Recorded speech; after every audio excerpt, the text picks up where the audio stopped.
धमकावणं असेल, शासकीय अधिकारी असेल त्यांना धमकावणं असेल, अनेक ठिकाणी मारहाण करणं असेल, किंवा मग खंडणी आणि या सगळ्या संदर्भात असेल, किंवा एखाद्याला अपहरण करणं असेल, या संदर्भातले गुन्हे सुद्धा याच्यावरती याच्या आधी लागलेले आहेत. याचबरोबर त्याचे पैसे फेकतानाचे व्हिडिओ असतील, हेलिकॉप्टर मधून एंट्री करतानाचे व्हिडिओ असतील, गाडीमध्ये पैसे उधळतानाचे व्हिडिओ असतील, हे असे अनेक व्हिडिओ व्हायरल करून हा खोक्या सुद्धा ट्रेंडमध्ये अनेक वेळेला दिसायचा.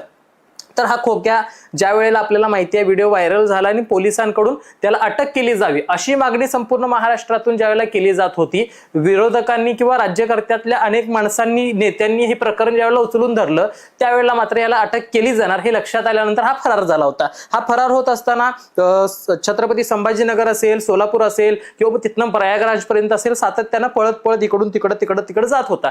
पोलिसांना चकवा देण्याचं काम हा सातत्यानं करत होता.